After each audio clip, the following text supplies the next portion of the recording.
Hello everyone, welcome back to another video. তো আজকে আমরা যে বিষয়ে আলোচনা করব সেটি হচ্ছে অ্যাডজেক্টিভ। এর আগের ক্লাসে আমরা নাউন আর প্রোনাউন সম্পর্কে জেনেছিলাম। আজকে আমরা অ্যাডজেক্টিভ সম্পর্কে জানব। তো অ্যাডজেক্টিভ কি? অ্যাডজেক্টিভ হচ্ছে নাউন বা প্রোনাউনের দোষ, গুণ, অবস্থা, পরিমাণ ইত্যাদি বোঝানোর জন্য কিন্তু আমরা অ্যাডজেক্টিভকে ব্যবহার করি। তাহলে দেখো, অ্যাপেল, এটা কি একটা নাউন? আমি যদি বলি রেড অ্যাপেল, অ্যাপেলটা কেমন? Red colour. তাহলে আমি এখানে যদি রেড লিখি, তাহলে দেখো এটা কি অ্যাপেলটা কেমন? Red colour.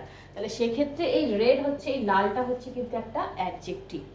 আবার দেখো বয়টাকে আমি যদি বলি টল, তাহলে এই যে লম্বা, ছেলেটা কেমন? লম্বা। এক্ষেত্রে এই যে টল, এটাও কিন্তু একটা অ্যাডজেক্টিভ। এটা কি নাউনকে বা প্রোনাউনকে ডেসক্রাইব করছে, সেই জন্য এই টলটা কিন্তু একটা অ্যাডজেক্টিভ। আবার গার্ল, আমি এখানে দেখলাম বিউটিফুল, তাহলে বিউটিফুল গার্ল, তাহলে মেয়েটি কেমন? সুন্দর দেখতে। তাহলে এটা কি? এটাও কিন্তু একটা অ্যাডজেক্টিভ হয়ে গেল। তারপরে আমি বলতেই পারি আমার কাছে 4টি পেন আছে, তাহলে আমি এখানে লিখলাম 4 পেন্স। তাহলে এখানে কি? এই যে পেন কটা আছে? 4টা আছে, সেই জন্য এই 4 একটা পরিমাণ, সংখ্যা, এটাও কিন্তু একটা অ্যাডজেক্টিভ। তো দেখো এখানে আমি আরো কয়েকটা এক্সাম্পল এনেছি। প্রথমে কি আছে? প্রিয়া ইজ আ বিউটিফুল। তাহলে প্রিয়া কেমন? সুন্দর দেখতে। এই বিউটিফুলটা প্রিয়াকে কিভাবে ডেসক্রাইব করছে? তার গুণ সম্পর্কে বলছে, সে দেখতে সুন্দর, সেই জন্য এই যে বিউটিফুল, এটা কিন্তু একটা অ্যাডজেক্টিভ। এই যেখানে কি বললাম? গুণ, তাহলে এটা কি? নাউনের গুণ সম্পর্কে কিন্তু বলেছে। তারপরে কি? Ram has 4 pens. রামের কাছে কটি পেন আছে? 4টি পেন আছে। তাহলে এই 4, এটা কি? একটা সংখ্যা। তাহলে এই রাম নাউনের কি? সংখ্যা সম্পর্কে সে বর্ণনা করছে। তাহলে এটা কি হচ্ছে?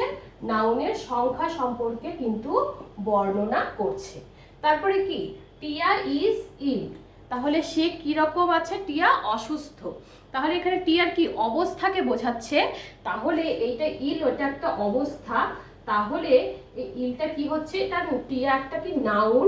এই নাউনের অবস্থা সম্পর্কে কিন্তু বর্ণনা করছে। তো অ্যাডজেক্টিভ সাধারণত 7 প্রকারের হয়। দেয়ার আর 7 টাইপস অফ অ্যাডজেক্টিভ। তাহলে প্রথমটা কি?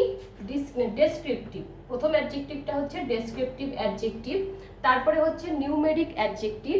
তারপরে adjective of quantity, demonstrative adjective, possessive adjective, interrogative adjective এবং লাস্টে কি রয়েছে? Distributive adjective.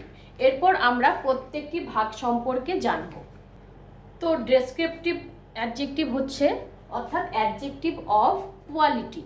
কি অ্যাডজেক্টিভটা কীরকম হবে সেটি নাউন বা প্রোনাউনের শুধু দোষ, গুণ এগুলোই কিন্তু বর্ণনা করবে। যেমন ফর এক্সাম্পল দেখো, নাইস, গুড, ব্যাড, এগুলো কিন্তু ডেসক্রিপটিভ অ্যাডজেক্টিভের মধ্যে পড়বে। For example, she is looking good, সে কিন্তু কি? সে দেখতে ভালো।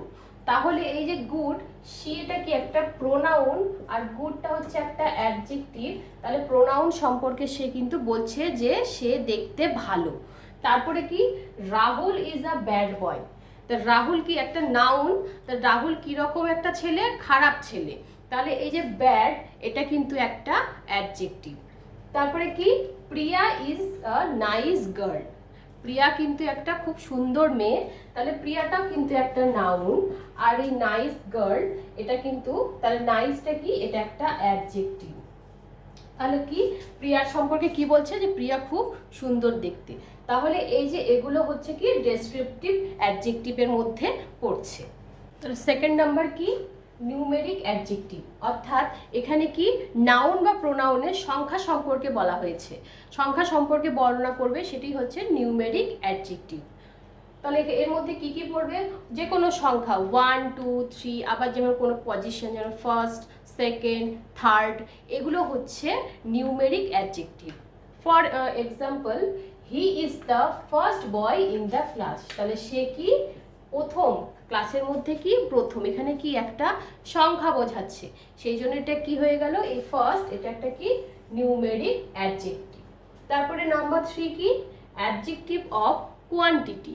অর্থাৎ এখানে অ্যাডজেক্টিভের কি হচ্ছে, সংখ্যা না, এখানে কিছুটা পরিমাণ বোঝাচ্ছে। এখানে কিন্তু কোনো সংখ্যা না, জাস্ট পরিমাণ।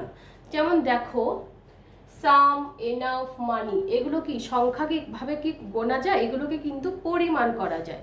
যেমন for example I have enough money, তাহলে এই এনাফটা কি হয়ে গেল? এনাফটা কিন্তু অ্যাডজেক্টিভ অফ কোয়ান্টিটি, আমার কাছে যথেষ্ট টাকা রয়েছে। তাহলে এই যথেষ্টটি একটা পরিমাণ বোঝাচ্ছে, সেই জন্য এই এনাফটা কিন্তু অ্যাডজেক্টিভ অফ কোয়ান্টিটি। তারপরে কি, গিভ মি সাম রাইস, আমাকে কিছুটা রাইস দাও। তাহলে আমি কি এখানে বলছি আমাকে কয়েকটা রাইস দেবেন, কি সংখ্যা বোঝাচ্ছে? না, এখানে কিন্তু পরিমাণ বোঝাচ্ছে। তাই জন্য এই সাম এটাও কিন্তু একটা অ্যাডজেক্টিভ অফ কোয়ান্টিটি। তাহলে নাম্বার 4 কি, ডেমনস্ট্রেটিভ অ্যাডজেক্টিভ, অর্থাৎ এখানে নাউন বা প্রোনাউনের কোনো কিছু সম্পর্কে নির্দিষ্ট করে যখন বলা হয় তখন কিন্তু এটা ডেমনস্ট্রেটিভ অ্যাডজেক্টিভ হবে। এর মধ্যে কি কি পড়ছে? This, that, those. দিস মানে কি এই, এগুলো, এগুলো কি কাউকে নির্দিষ্ট করে বোঝানো হচ্ছে, এই জন্য এটা কি demonstrative adjective. For example that is his room, তাহলে এটা কি, দ্যাট এই রুমটা কি কার, তার। তাহলে কি তার নির্দিষ্ট করে তার রুমটাকে বলা হচ্ছে, এই জন্য এই যে দ্যাট এটা কিন্তু একটা ডেমনস্ট্রেটিভ অ্যাডজেক্টিভ। তারপরে কি নাম্বার 5 কি, পজেসিভ অ্যাডজেক্টিভ, অর্থাৎ এখানে কোনো কিছুর উপর মালিকানা বোঝাতে, অর্থাৎ নিজের কোনো অধিকার বোঝানোর জন্য এই অ্যাডজেক্টিভটা আমরা ব্যবহার করে থাকি।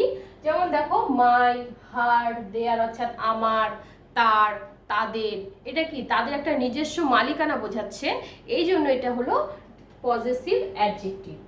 For example their house is very big, তার বাড়িটি কি বিরাট বড়।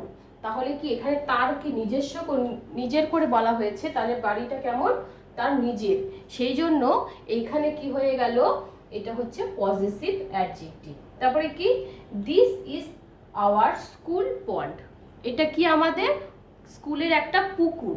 তাহলে কি পুকুরটার কি কার উপর মালিকানা বোঝাচ্ছে, স্কুলের, অর্থাৎ স্কুলেরই কিন্তু পুকুরটা, এই জন্য এইখানে যে দিস এই হচ্ছে এটা হলো পজেসিভ অ্যাডজেক্টিভের মধ্যে পড়ছে।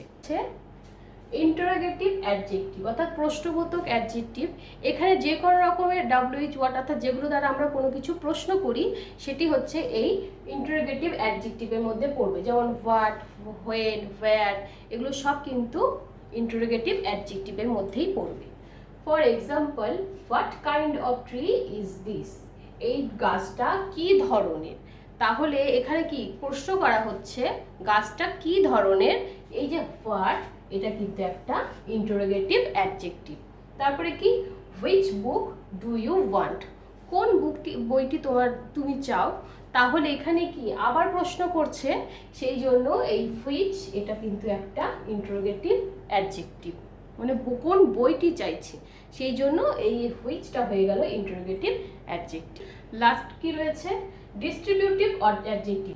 লাস্ট কি রয়েছে, ডিস্ট্রিবিউটিভ অ্যাডজেক্টিভ, অর্থাৎ এখানে কোনো গ্রুপকে নির্দিষ্ট করে বলা হয়েছে, এই ক্ষেত্রে এই কোনো গ্রুপকে যখন কোনো কিছু বলা হবে সেক্ষেত্রে কিন্তু এই ডিস্ট্রিবিউটিভ অ্যাডজেক্টিভ হবে। তার মধ্যে কি কি পড়বে, each, every, either, neither, any, এগুলো হচ্ছে ডিস্ট্রিবিউটিভ অ্যাডজেক্টিভের মধ্যেই পড়ছে। For example each of the students will get money, তাহলে প্রত্যেক স্টুডেন্ট কি টাকা পাবে, তাহলে এখানে কি সমস্ত, তাহলে এখানে কি সমস্ত স্টুডেন্টকেই বলা হচ্ছে, সেই জন্য এই ইচটা হয়ে গেল একটা ডিস্ট্রিবিউটিভ অ্যাডজেক্টিভ।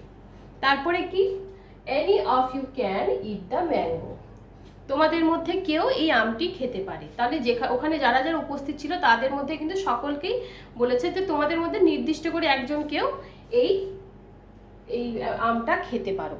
তাহলে এই জন্য এই এনি এটা কি একটা কোনো নির্দিষ্ট একটা সংখ্যার মধ্যে বোঝাচ্ছে, এই জন্য এটা কি ডিস্ট্রিবিউটিভ অ্যাডজেক্টিভ হয়ে গেল। তো আশা করি তোমরা বুঝতে পেরেছো যে অ্যাডজেক্টিভ কি এবং অ্যাডজেক্টিভের বিভিন্ন প্রকার, অ্যাডজেক্টিভের বিভিন্ন যে 3টি যে ডিগ্রি রয়েছে এগুলো আশা করি তোমরা সকলেই বুঝতে পেরেছো। তো আজকে আমরা অ্যাডজেক্টিভ সম্পর্কেই জানলাম। তো তোমরা আমার কাছে কী ধরনের ভিডিও চাও নিচে কমেন্ট সেকশনে আমাকে অবশ্যই জানাবে।